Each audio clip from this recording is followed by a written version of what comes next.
Today I'm going to tell you about 10 scary Japanese superstition. Let's go. Don't cut your nails at night. In the past, there was no electricity to light the streets or your home at night. People believed evil spirits, akuryo, would come around when evening approached. It was believed that the cutting tools had the spiritual power known as reiryoku in Japanese that could divert evil.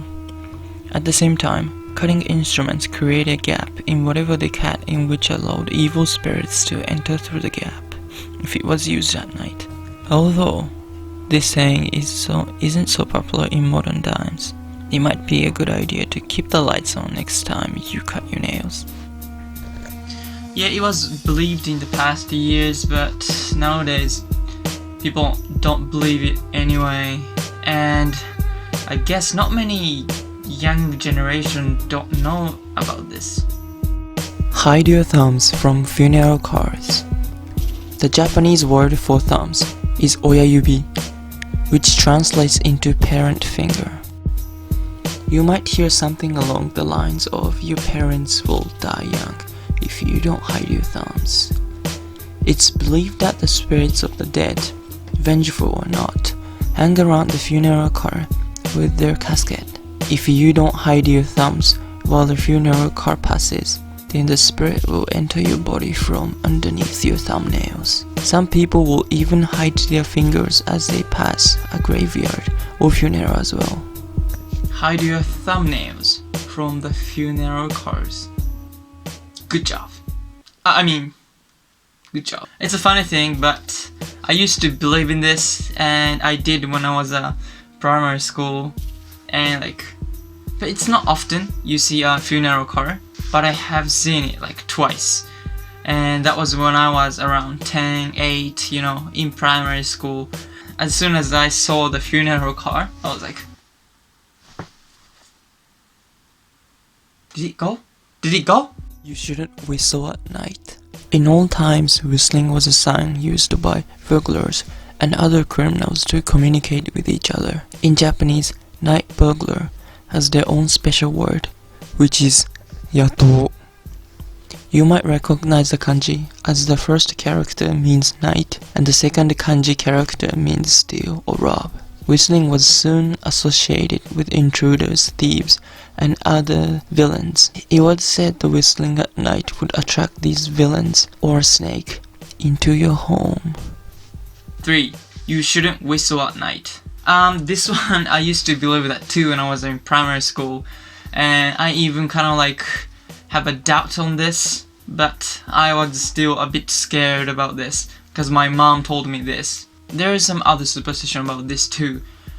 The other one is when you whistle at night, snakes will come. I don't want any either of snakes and night burglary, so I didn't do that. But later I found out it's all about not making a noise at night, especially in cities, small areas. The neighbor is just there. 4. Visit a shrine to make a curse. Some Japanese horror movie addicts and anime fans alike might be familiar with this curse. The ceremony is called Ushi no Kokumairi, where people visit a shrine during the hour of ox, 1 a.m. to 3 a.m. They bring with their straw doll known as wara ningyo that represents to a person who received the curse, and use a long nail called kosunkugi to nail the door to the shrine's holy tree. Whenever the nail strikes the doll, it's supposed to bring pain to the same part of the cursed person's body. It's believed that after 7 days from the nailing have passed, the hate that someone has felt will disappear from their body. However, if the person making the curse is seen while committing the curse, then the curse will reserve itself and bad luck will fall upon the curser instead. Visit shrine to make a curse. This is also scary one. It's also depicted in anime or manga or even novels, and it's a famous way to curse the people. First, what you need is these: a doll-shaped human made out of a stray. Second, a nail. Lastly, a hammer. So basically, you find a nice tree in shrine, and during the Ushimitsudoki, hours of ox around 1 a.m. to 3 a.m. And find a tree. Place the door like this. And the nail. And just ping it to the tree. Oh, I'm sorry. You cannot be seen, or otherwise the curse will no longer be valid. Unlucky dates and numbers. It's believed that at a certain age of life, people will experience their unluckiest years. The unlucky year is called yakudoshi, vary between man and woman. Today, the man unlucky years known as honyaku. The person experience at the age of 25, 42, and 61 for men, and 19, 33, and 37 for women. The year before and after the main unlucky years and also considered unlucky. To prevent 3 years of misfortune, those entering their unlucky years will get purified at a temple or shrine. Besides unlucky years, there are also numbers that are considered unlucky in Japan. The number 4 is considered to be unlucky because the word for 4 is shi, closely resembled the word of death, shi. Likewise, the word of 9, ku, sounds similar to the word for pain and suffering, ku. This is why gifts should never be presented in 4s, but rather in sets of 3 or 5. 5. Unlucky dates and numbers. Yes, it's kind of like a really typical superstition that exists in many countries. So my grandparents still believe in this. And they told my sister not to get married on the day the number is not good. Personally, I don't believe in anything anymore. You know, it's just a thing that all the people in the past wanted to believe in. Don't step on the border of tatami mat.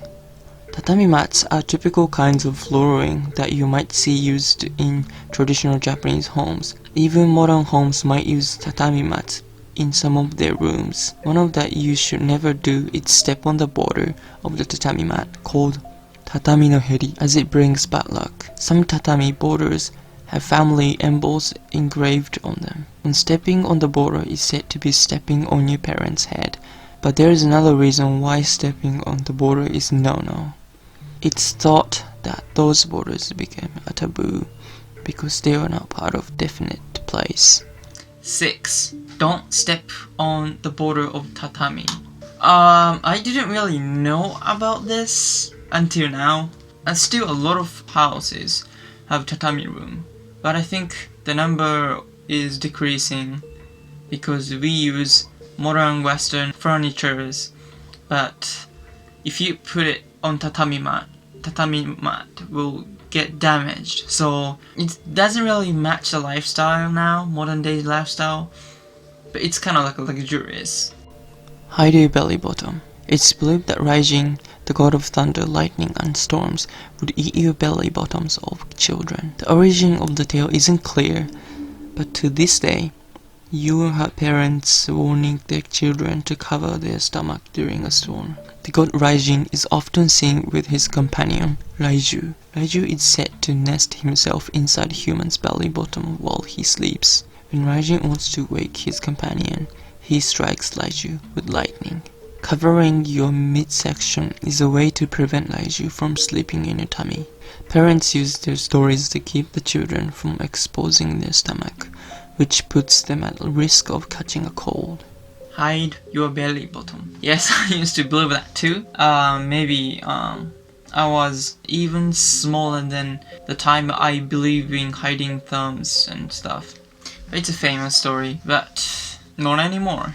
Don't sleep facing north. At funerals, corpses are positioned so their head facing north. We're sitting at beds. Japanese people are attentive to the direction that their heads will point. Sleeping with the head facing north is called kitamakura. Someone who sleeps with their head facing north will receive bad luck as a consequence. Or worse, death will welcome whoever sleeps with their head north. 8. Don't sleep facing north. If you place your pillow to the north, it's called kitamakura. Literally means north pillow. I never really thought about this recently. Wait. So this is north. Wait, I sleep facing north. I just realized it now. So basically people believe that you bring bad luck, but people don't really care. I think my parents also sleep facing north. Never write a person's name in red ink. Japanese tombstones, bohi, are marked with the names of their family members, with names written in black and red ink. The deceased members have their names marked in black, while those who are still living will have their name written in red. Writing someone's name in red is inauspicious, fukitsu. Today, this ties into business and social etiquette too, so make sure to trade your red pens for another color when traveling within Japan. Never write a person's name in red ink. This is true because the red ink reminds of blood, so I don't do that.